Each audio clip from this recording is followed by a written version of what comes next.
cette table ronde sur le thème de l'évolution des études acadiennes en contexte d'enseignement, donc les réflexions et puis les stratégies.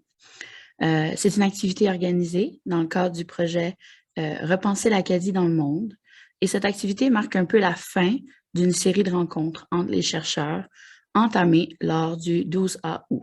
Donc, les 3 panélistes aujourd'hui ont participé aux discussions depuis jeudi. Je tiens d'abord à souligner que nous nous trouvons en Mi'kmaqui, le territoire ancestral non cédé du peuple Mi'kmaq, où notre campus se situe au bord de Wake-Waik ou la baie Sainte-Marie. Ce territoire est visé par les traités de paix et d'amitié que les Mi'kmaq, les Wolastoqiyik, Malécites, et les Passamaquoddies ont d'abord conclu avec la couronne britannique en 1726. Les traités en question ne comportaient pas de clauses relatives à la cession des terres et des ressources, mais reconnaissaient le fait et le titre des Mi'kmaq et des Wolastoqiyik, les Malécites, et définissaient les règles quant à ce qui devait être les relations durables entre les nations. Donc, une brève présentation de moi. Je me nomme Audrey Paquette-Verdon. Je suis coordinatrice de l'Observatoire Nord-Sud et étudiante à la maîtrise en espace et culture francophone. Je détiens également un baccalauréat en éducation avec une majeure en histoire. Donc, le sujet présent aujourd'hui m'intéresse au plus haut point. Donc, qu'est-ce que Repenser l'Acadie dans le monde? Le projet de Repenser l'Acadie dans le monde sera inauguré en 2019 et co-dirigé par Clint Bruce et Gregory Kennedy. Il s'agit vraiment d'une belle collaboration de l'Université Sainte-Anne et de l'Université de Moncton. Le projet pluridisciplinaire rassemble plus d'une vingtaine de chercheurs et chercheurs en études acadiennes de par le monde et a obtenu une subvention Connexion du Conseil de recherche en sciences humaines. Ce projet est prévu d'aboutir en un ouvrage collectif en 2022. Les domaines d'expertise des chercheurs associés à ce projet varient, allant de l'histoire aux sciences politiques, à la sociologie, la littérature, la musicologie, l'éducation et les études culturelles. Avant de commencer la discussion, nous voulons remercier nos partenaires.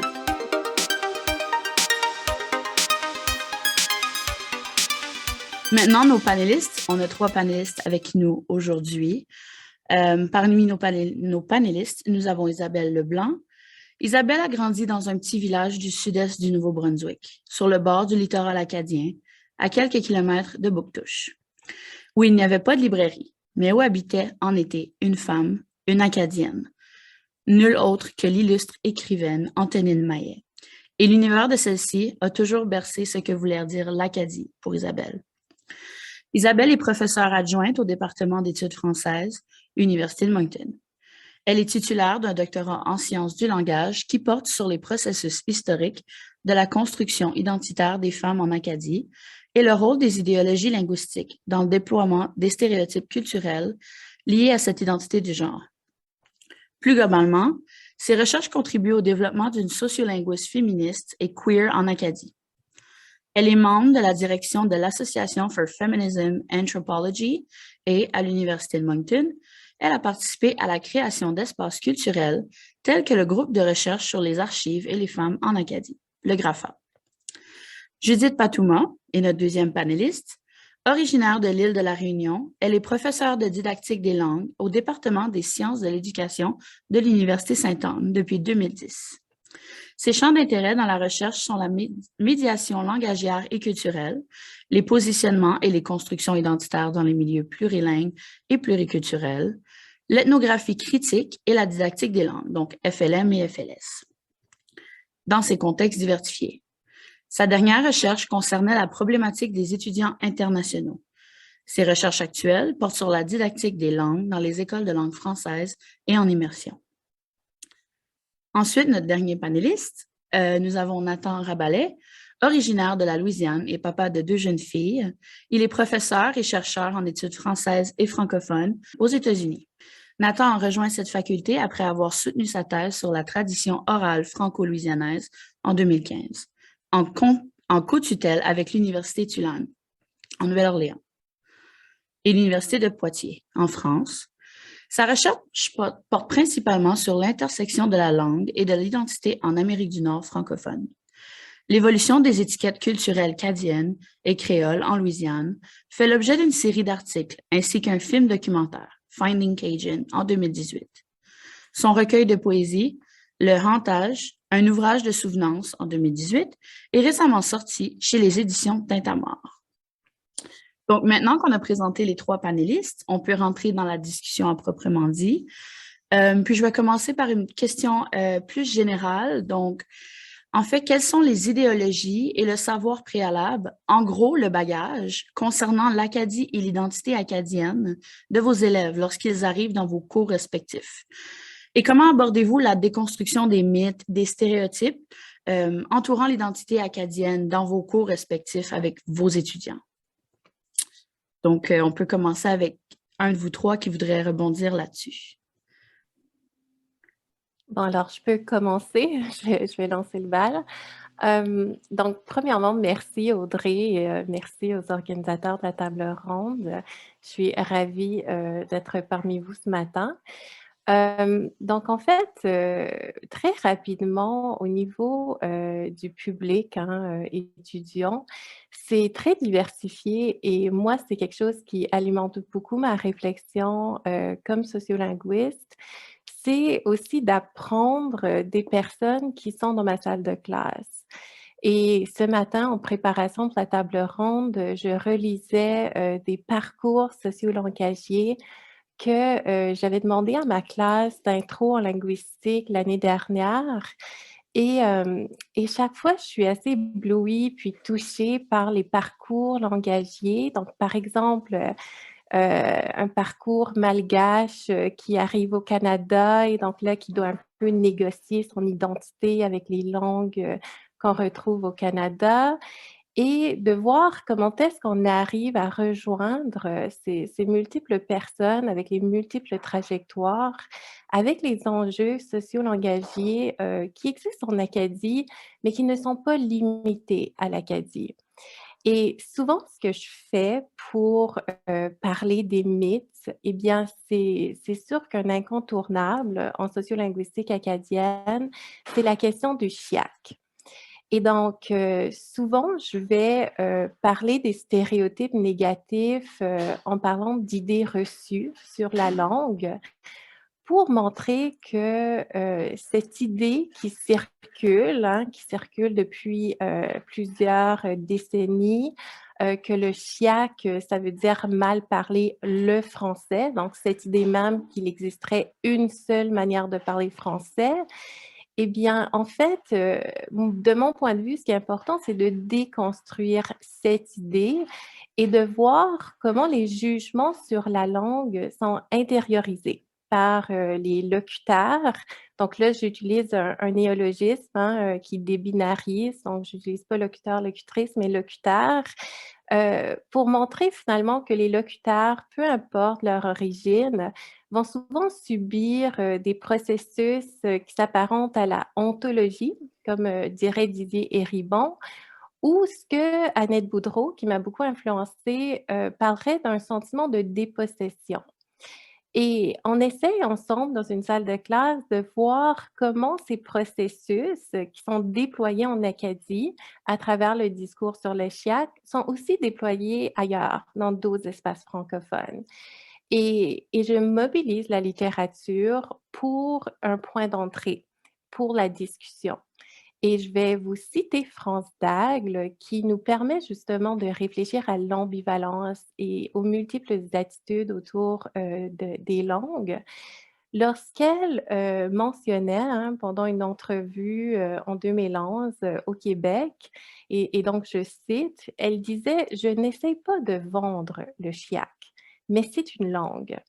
Elle a sa propre grammaire.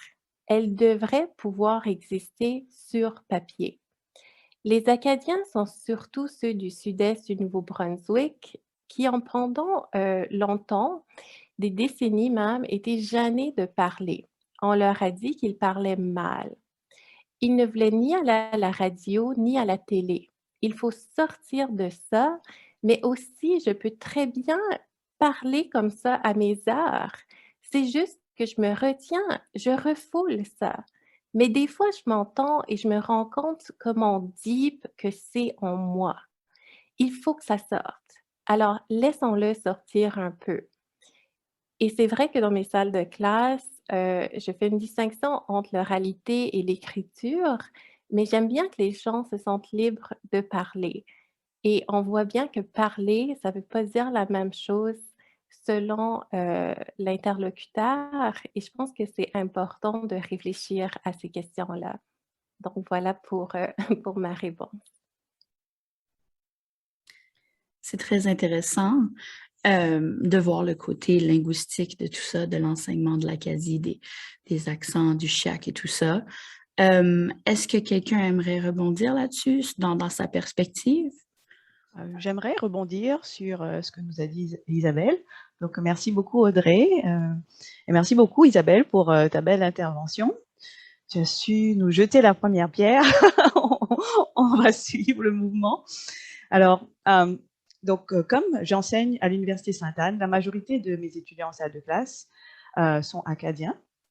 Et vraiment, pour moi, c'est un contexte idéal parce que j'utilise le vécu de mes étudiants pour enrichir les différentes discussions en salle de classe. Et vraiment, j'encourage mes étudiants. Un des premiers principes pour que l'enseignement soit gagnant, il faut que ce soit des élèves ou des étudiants à l'université, il faut qu'ils se sentent en sécurité dans la salle de classe. Il faut qu'ils puissent prendre la parole et se dire. Donc, j'essaie au maximum, en ouvrant mes premières classes, en disant à mes étudiants, regardez, je ne suis pas parfaite, je ne crois pas que la perfection existe en tant que telle, et je vais sûrement commettre des erreurs, vous allez commettre des erreurs, mais il faut qu'on discute, il faut qu'on parle, c'est la seule façon qu'on a, c'est le seul outil qu'on a pour se connaître. Donc, mettre à l'aise les étudiants, pour moi, c'est une de mes priorités dans ma salle de classe. Et étant donné qu'ils sont majoritairement acadiens, ça m'intéresse beaucoup de connaître leur vécu, donc qui viennent de la région de Clare, qui viennent du Nouveau-Brunswick ou d'ailleurs. C'est toujours enrichissant, et là c'est un peu égoïste pour moi, de connaître leurs différentes trajectoires de vie et différentes trajectoires aussi langagières. Donc, on commence à avoir une certaine diversité de plus en plus à l'université avec des étudiants internationaux. Et là aussi, comme l'a si bien dit Isabelle, on peut avoir d'autres perspectives. On peut ouvrir les perspectives des étudiants d'origine acadienne sur la mondialisation et je peux amener, grâce à mes étudiants internationaux, la mondialisation, les autres perspectives du monde dans ma salle de classe. Et c'est vraiment fantastique de voir les différents positionnements que chaque individu peut avoir, quelles sont les stratégies qu'ils vont utiliser, parce qu'on n'utilise pas les mêmes stratégies qu'on enseigne au Canada, qu'on enseigne en milieu minoritaire ou qu'on enseigne en Afrique ou en Europe. Donc, c'est toujours très enrichissant. Ça donne à mes étudiants d'autres outils pour se développer et avoir l'esprit critique. Donc, des stratégies que j'utilise, c'est vraiment partir de mes étudiants, leur poser des questions sur leur vécu, leur demander si eux-mêmes, ils ont vécu ces stéréotypes, qu'est-ce qu'ils en pensent. Et puis là, déconstruire cette idée de stéréotypes, puisque les stéréotypes, ce sont des préconstruits culturels, et ça existe dans toutes les cultures. Donc là aussi, avoir cette perception transversale, c'est vraiment très intéressant et très enrichissant pour mes étudiants. C'est super intéressant de voir les liens entre vous et Isabelle. Je me demande maintenant, Nathan qui enseigne pas dans nos régions à nous, je me demande, ça serait quoi sa perspective là-dessus? Oui, merci beaucoup Audrey et merci à Isabelle et à Judith. Ça va, vous m'entendez? Okay. Pour vos réflexions, ça m'a donné un peu de temps pour réfléchir parce qu'en fait, j'ai deux expériences très différentes. Et en passant, je pense que ma biographie n'était pas mise à jour, mais c'est pas grave. C'est juste pour signaler que depuis 1 an, en fait, j'enseigne à l'Université de Louisiane, à Lafayette. Et je viens de cette région, donc c'est un retour dans la région. Mais avant, donc j'ai passé 3 ans, j'ai enseigné pendant 3 ans en Virginie. Et donc, comme j'ai dit, c'était vraiment 2 expériences très différentes parce qu'en Virginie, j'avais des étudiants euh, qui ne connaissaient pas du tout l'Acadie, ni le Québec. C'était vraiment un département où on enseignait surtout la littérature, la culture de France et aussi des Caraïbes, de l'Afrique subsaharienne aussi, mais très, très peu. C'était moi qui était censé faire tous les cours sur l'Amérique du Nord francophone. Donc, c'était souvent dans le cadre d'un séminaire où j'essayais de couvrir un peu le Québec, l'Acadie et la Louisiane et d'autres régions. Donc, c'était souvent assez rapide. On n'avait pas de programme de maîtrise là-bas, donc c'était toujours un peu rapide. Mais dans un sens, c'était presque plus facile comme ça, parce que j'avais un public qui n'avait pas été entouré par Évangeline partout en Louisiane, comme on voit, et des brochures touristiques et les mythes qu'on raconte, qu'on transmet chez nous en Louisiane. Donc, d'une certaine façon, partir de zéro, c'était un peu plus facile.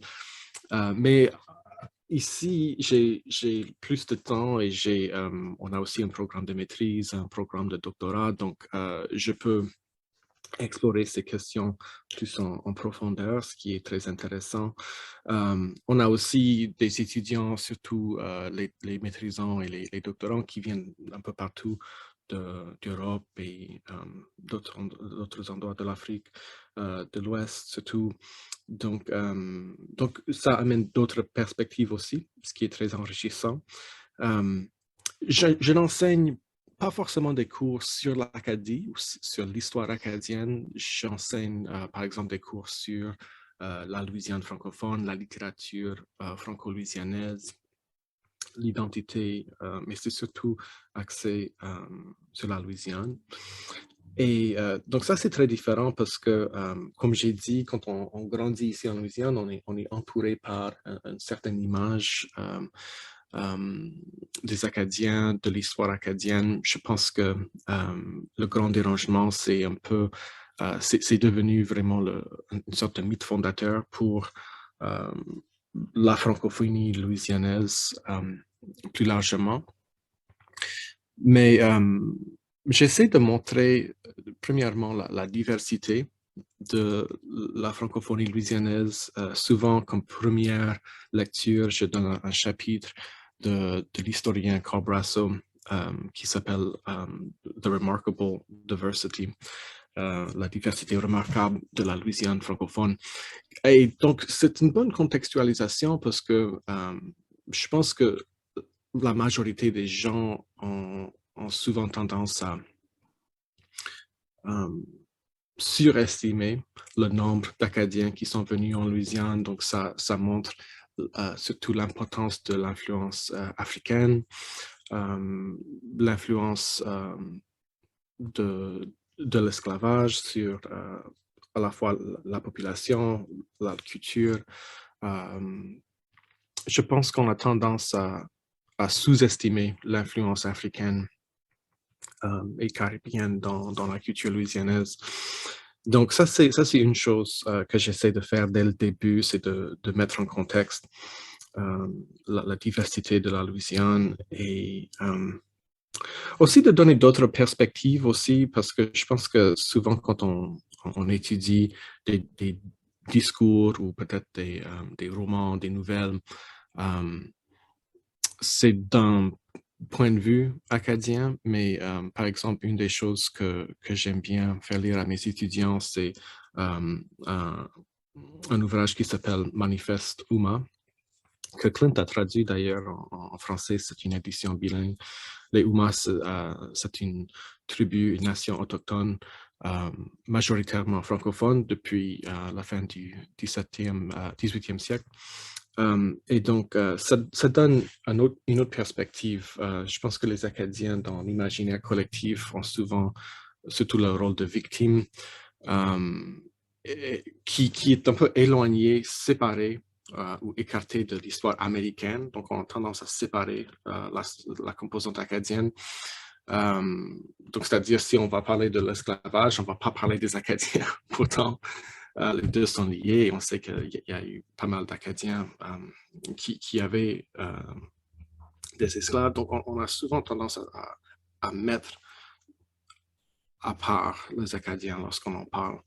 Et donc, j'essaie de resituer ça dans le contexte de l'histoire de l'État de Louisiane et de l'histoire américaine, parce que la guerre civile et l'américanisation, tout ça, c'est lié à la composante acadienne de l'histoire.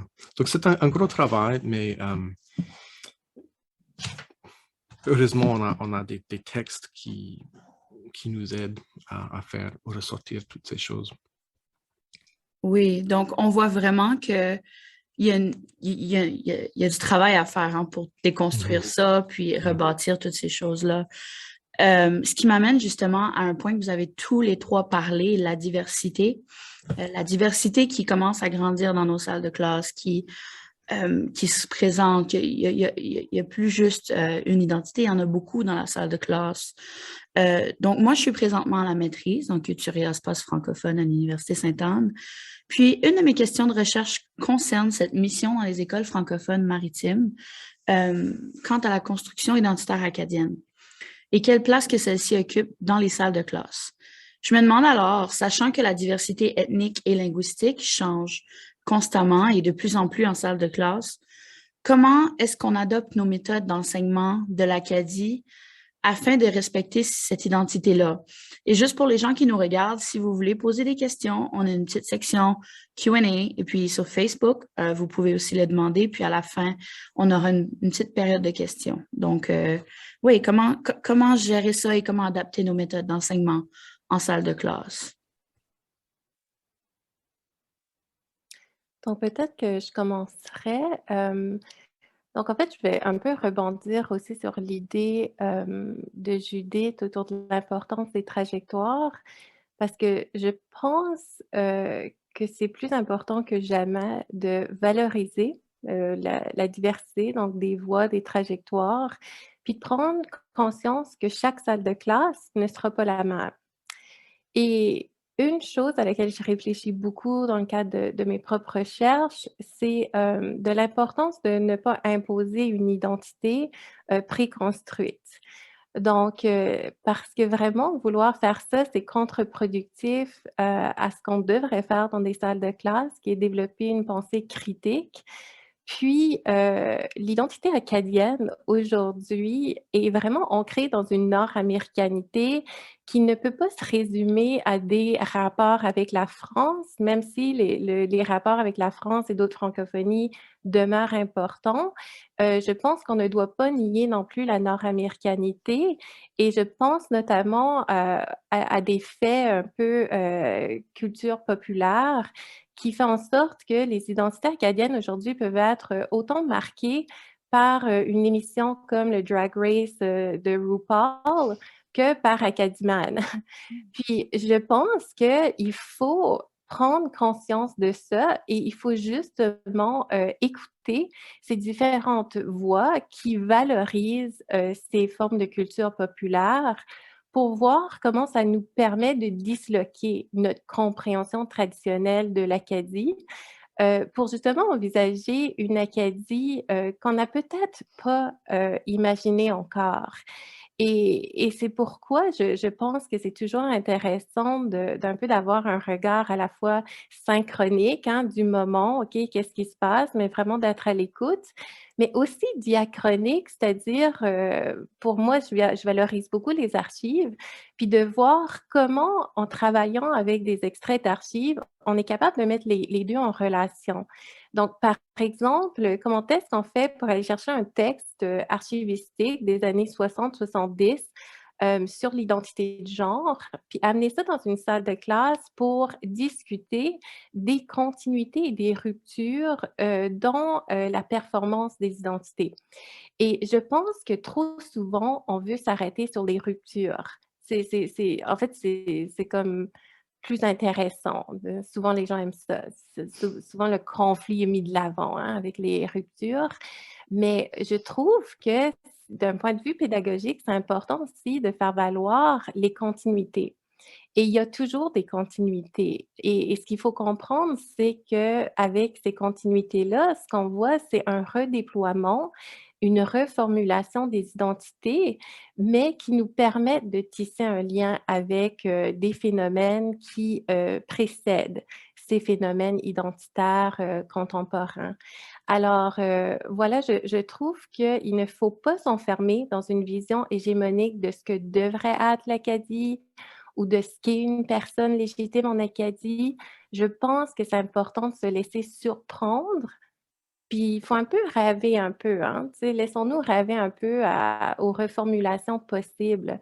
Puis pour moi, c'est ce que les jeunes nous permettent de faire, c'est de nous déstabiliser un peu dans nos a priori.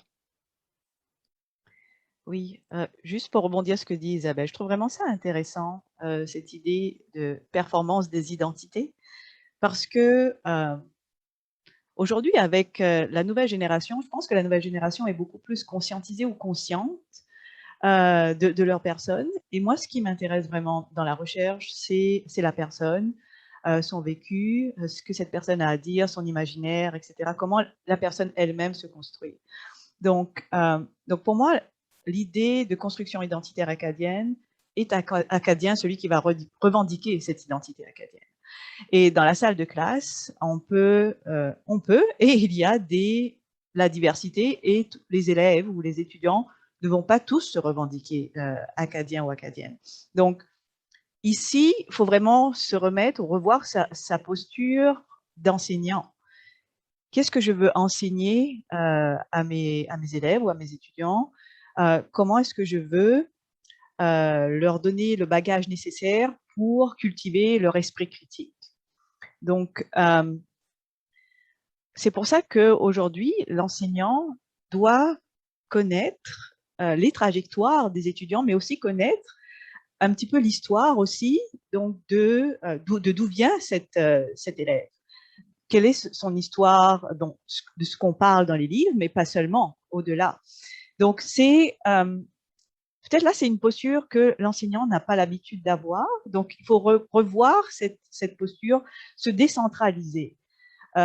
Moi, étant donné mes origines, j'ai été comme obligée de me décentraliser parce que je suis de culture multiple. Donc, ça m'a un peu obligée, mais de manière positive, à avoir un regard multiple sur cette façon d'enseigner et puis de voir chaque apprenant en tant qu'individu, porteur d'une culture et revendiquant une identité qui est la sienne.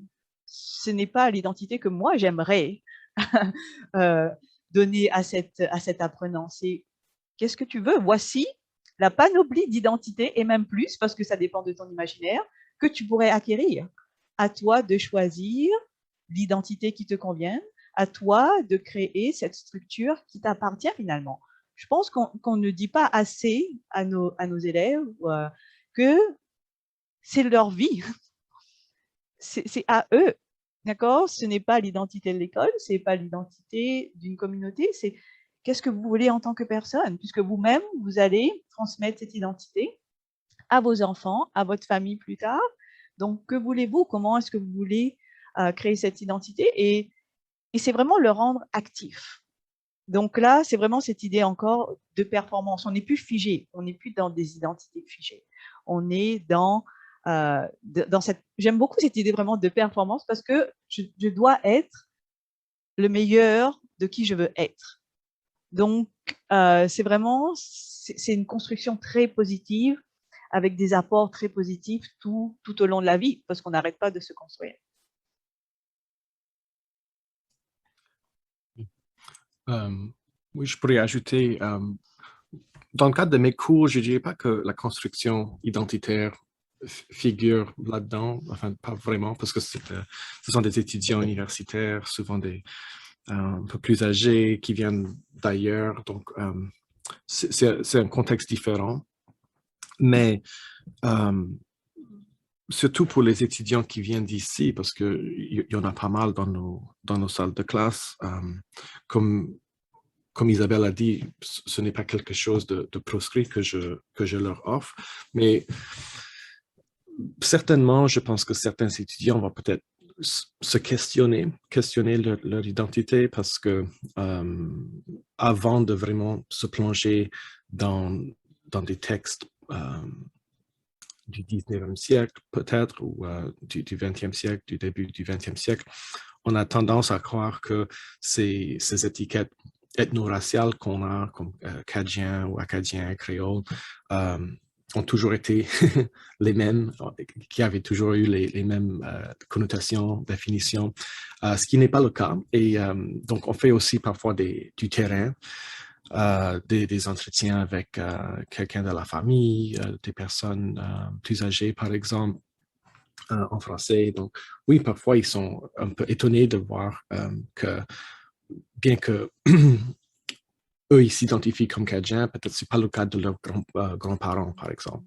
Et ce sont des exercices comme ça, comme des entretiens un peu de terrain où ils découvrent que mon grand-père, il s'identifie comme français, tout simplement, ou créole.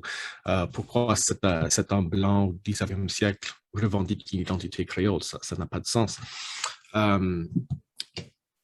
Pour certains. Donc, c'est un travail d'apprentissage et donc, comme je dis, c'est pas quelque chose que je leur donne. C'est pas un projet de construction identitaire, mais parfois ils sont surpris et je pense qu'ils se posent des questions à propos de leur identité après.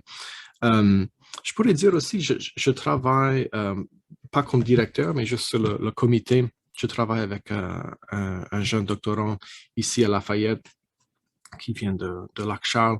Et son projet est très intéressant, je pense, dans le cadre de cette question, parce que on a, surtout dans nos programmes d'immersion, un curriculum plutôt américain qui ressemble beaucoup à ce qu'on voit ailleurs aux États-Unis.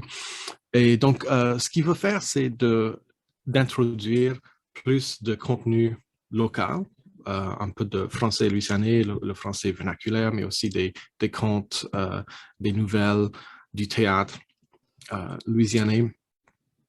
Et c'est très intéressant parce que ça pose des questions à propos des élèves qui sont dans ces salles de classe, dans ces programmes d'immersion. Ce ne sont pas forcément des élèves qui s'identifient comme Cadiens ou créoles, mais qui sont là pour d'autres raisons, parce que c'est un atout professionnel d'être bilingue, etc. Mais en même temps, je pense que c'est important, tant que c'est du contenu qui reflète la diversité de la francophonie louisianaise, je pense que c'est quand même un outil très utile pour ancrer la raison d'être pour ces programmes en Louisiane. Donc, parce que autrement, est-ce que c'est la même chose finalement d'être dans un programme d'immersion en Louisiane et en New York, parce qu'il y en a beaucoup en New York, dans l'État de New York. Donc, je pense que ça met en valeur la spécificité linguistique et culturelle de la région, au moins en offrant ce contenu local aux élèves. Très intéressant, tous vos points. Juste en parlant de la diversité, justement, de la salle de classe, on arrive à l'actualité, comme Isabelle avait dit, faut mettre les documents anciens, les archives, et les apporter plus loin, donc les apporter à qu'est-ce qui s'est passé après, par exemple. Ce qui m'amène justement à une question concernant l'actualité, donc plus précisément avec les événements entourant Every Child Matter ou Black Lives Matter, les pensionnats autochtones et tout ça. Comment recadrer l'enseignement de l'Acadie en offrant cette représentation-là, cette perspective-là, qui, en fait, est beaucoup questionnée. C'est une question qui est très à jour dans les médias, comment qu'on va reformuler l'éducation.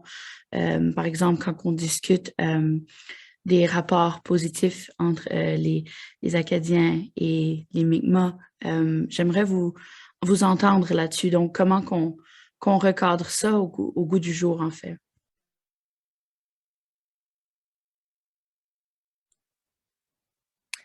OK, donc je vais je vais me relancer en 1er.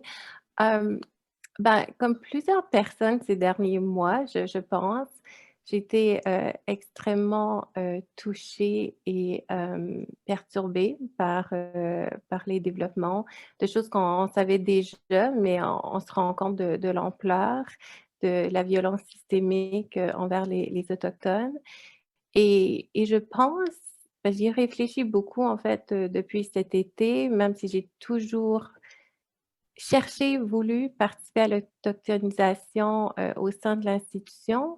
Je me rends compte que je veux le faire différemment et je décide de me tourner vers la littérature encore une fois et donc ce que je compte faire, c'est justement d'encourager les personnes dans mes salles de classe à lire sur des récits de dépossession linguistique et culturelle dans une perspective autochtone, qui permet de comprendre, ce rapport, au génocide orchestré par le système des écoles résidentielles. Puis une des pistes de lecture, que je vais suggérer, c'est le roman de Thompson Highway dans sa traduction française, donc Champion et Onimitu, qui nous plonge dans un imaginaire cri, et qui nous aide à comprendre ce que signifiait vivre dans ces écoles où il fallait taire sa langue, sa culture et où finalement la honte de soi, voire même la mort de soi, qu'elle soit symbolique ou physique, faisait partie du régime pédagogique. Et je pense, de mon point de vue, que le meilleur geste critique, que je suis capable de faire et que je suis capable d'encourager d'autres à faire, c'est, l'écoute. L'écoute des voix autochtones à partir de leur mode de pensée, à partir de leur façon de se représenter le monde et je trouve que la littérature, c'est un outil, fort important pour, les salles de classe.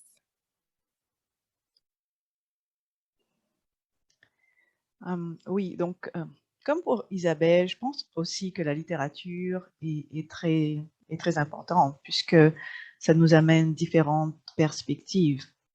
Mais là aussi, dans mon cas en éducation, c'est toujours comment choisir, et peut-être Isabelle pourrait m'aider, comment choisir les bons livres pour enseigner certains faits et que ce ne soit pas juste l'écriture d'une perception d'un certain auteur et pour éviter les interprétations. Donc ici, une connaissance de cette littérature ou de la littérature diversifiée serait vraiment très intéressant. Et puis, là aussi, je veux dire, c'est notre devoir en tant qu'enseignant de parler de ces faits-là à nos apprenants, parce que ça fait partie de la réalité. Et là aussi, le but étant de construire leur esprit critique, de leur donner la parole, leur demander, toujours moi ma stratégie ça va être de demander aux apprenants ce qu'ils en pensent de ces faits d'actualité, si ils pourraient faire des liens avec d'autres faits qui se sont passés dans d'autres régions, parce que je veux éviter aussi qu'on ne focalise que juste des faits ponctuels. Je veux dire, il y a eu des atrocités qui ont été faites à travers le temps dans le monde, et ça existe. Et puis, c'est notre devoir de parler de ces réalités parce qu'on ne veut pas que ce soit des sujets tabous.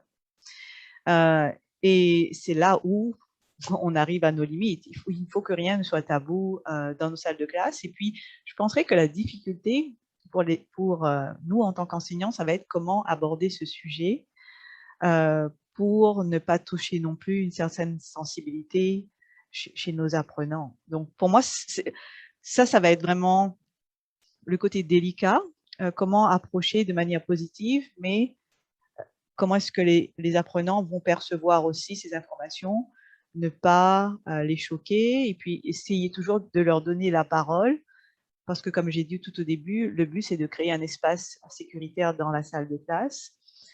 Et puis aussi comment, comme la classe est diverse, il y a différentes personnalités. Comment arriver à engager nos élèves de manière positive?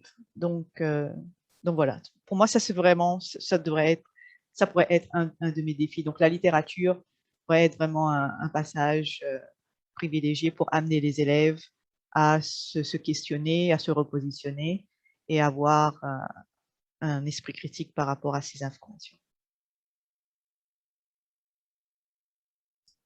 Merci beaucoup. Moi, je dirais, ça va être bref, je pense, parce qu'on n'a pas beaucoup de temps qui reste, je pense, mais je dirais juste que une chose de relativement simple, on dirait, mais quelque chose de très important, c'est juste d'inclure des voix autochtones dans nos cours. Je pense que souvent, quand on crée nos syllabus au début du semestre, on a tellement d'ouvrages, soi-disant canoniques, qu'on se sent obligé d'inclure. Donc, souvent, je me pose la question, est-ce que j'ai vraiment besoin de cet ouvrage au début? Et donc, souvent, je vais supprimer des choses qui, selon beaucoup de gens, sont assez canoniques, peut-être les résumer. Mais pour donner plus d'espace à d'autres voix, notamment des voix autochtones dans ce contexte. Donc, j'avais évoqué l'ouvrage de Michael Dardar tout à l'heure qui s'appelle Manifeste Uma. C'est un ouvrage qui nous montre pas mal de choses, pas juste la perspective de la communauté Uma, mais aussi au niveau historique, je pense qu'on est entouré par des références géographiques, des noms de lieux, mais qui sont en même temps effacés. Par exemple, vous connaissez probablement une ville qui s'appelle Bâton Rouge, ici en Louisiane, qui était juste une traduction française du mot autochtone instrument, qui veut dire bâton rouge. C'était la ligne de démarcation entre les territoires des Huma et des Bayugula. Donc, c'était l'une des premières choses que les Français ont fait en arrivant, c'était de négocier ce traité de paix entre les deux nations. Mais on se demande, OK, si ça c'était les territoires des Huma au niveau de Bâton Rouge, pourquoi ils se trouvent au sud-est de l'État? Il y a une ville qui s'appelle Huma, c'est parce qu'il y a justement eu ce progressivement déplacement.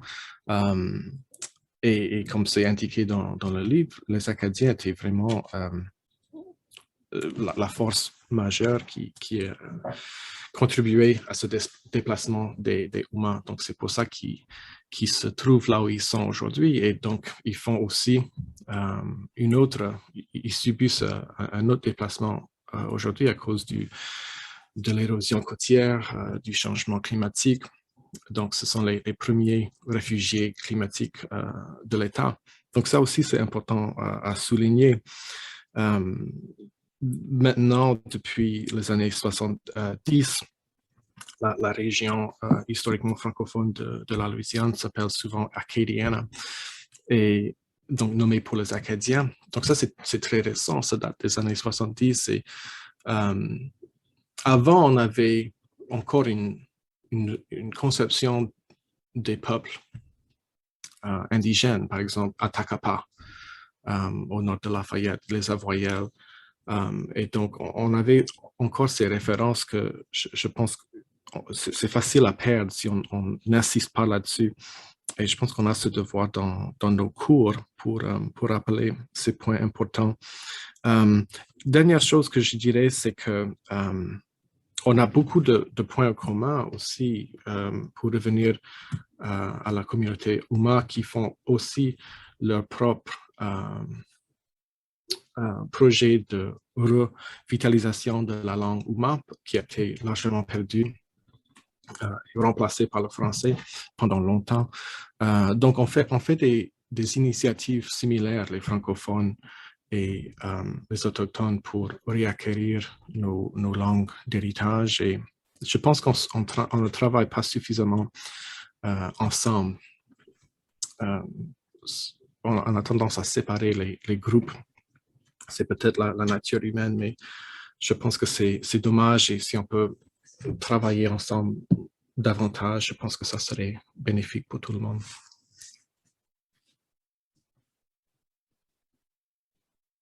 Oui, donc en gros, donner le spotlight aux gens concernés, peu importe la diversité, que ce soit avec la littérature, des témoignages, juste vraiment leur donner leur place à montrer leur histoire ou qui ils sont.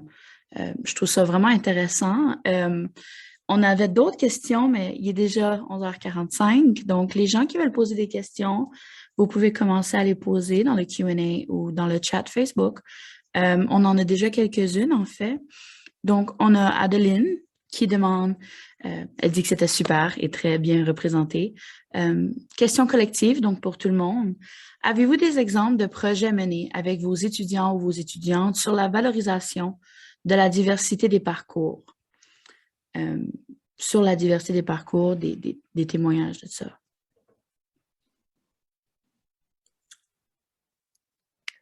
Oui. Donc, moi, en ce moment, je suis en train de mener une recherche, donc c'est en cours, sur les trajectoires socio-langagières de personnes qui s'identifient comme personnes queer. Puis là, la notion queer est vraiment utilisée comme terme parapluie.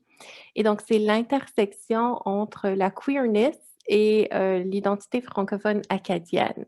Donc, se décline différemment parce que il peut y avoir des francophones qui viennent d'un peu partout, qui s'installent en Acadie, qui font partie de l'Acadie et qui ont aussi des trajectoires genrées, sexuelles, qui font en sorte qu'ils ont toute une réflexion sur comment parler et quels sont les enjeux langagiers en français pour les personnes avec des trajectoires intersectionnelles.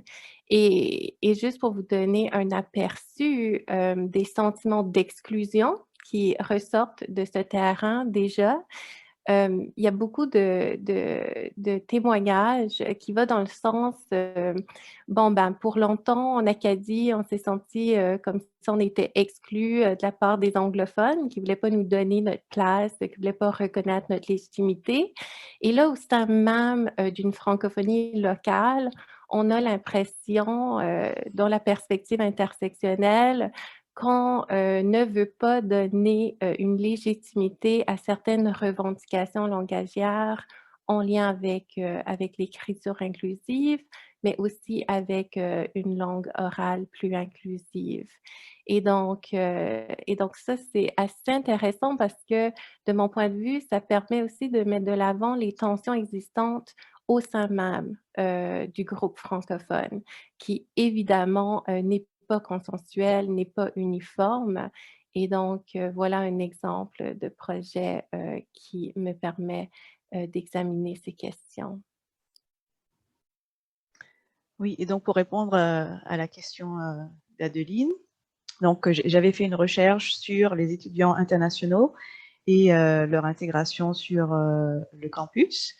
Et donc, c'était vraiment cette idée de donner la parole à des personnes à qui on ne donnait pas la parole de manière régulière, et puis d'avoir leur position sur ce qu'ils pensaient donc de leur intégration, comment ils se sentaient par rapport, parce que c'était une minorité dans une minorité, donc comment ils se sentaient par rapport à la majorité des étudiants universitaires. Donc pour moi, ce qui est vraiment ressorti, c'était cette nécessité d'avoir une médiation culturelle et langagière, de ce besoin de se reconnaître aussi en tant qu'étudiant international et d'avoir sa voix, de dire je suis sur un petit campus en milieu rural, voilà qui je suis. Cette idée de j'aimerais que les autres me connaissent. Donc cette idée de médiation était vraiment très présente. Et donc une de mes suggestions, c'était ça, donc vraiment de créer ou d'informer beaucoup plus les enseignants sur les cultures pour être une culture plus accueillante. pour être une culture accueillante, il faut connaître la culture d'accueil, mais il faut aussi connaître les autres cultures pour créer ce pont, pour créer des liens entre les différentes cultures et les différentes personnes.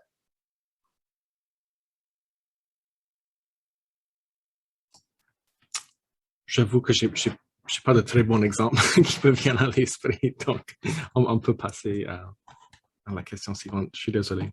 Non, c'est très bien. En fait, on a une question de ressources, donc quelqu'un qui aimerait recevoir des ressources. On demande quel type de livre peut-on utiliser avec les élèves pour traiter des sujets controversés? Par exemple, les pensionnats, Black Lives Matter, peu importe, sans blesser la sensibilité de nos élèves. Des écrivains acadiens seulement, des écrivains de d'autres pays, traduction.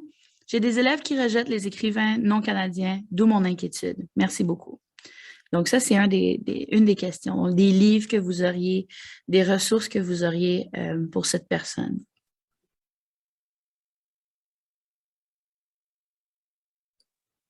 Ben, en fait, j'aurais envie de poser une question.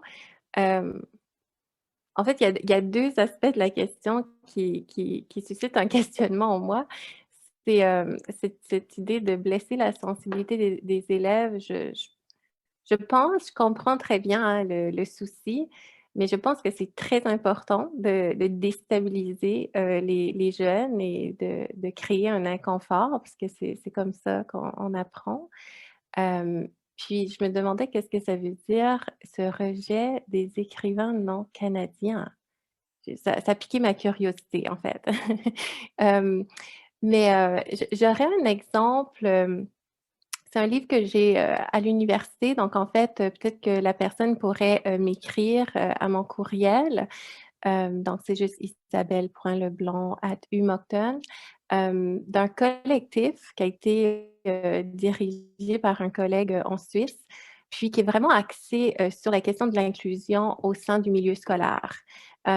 Donc c'est vraiment très intéressant comme livre, mais ça, c'est vraiment plus, c'est pas lié à vraiment, des réalités spécifiques et locales, c'est plus des questions d'inclusion, plus larges.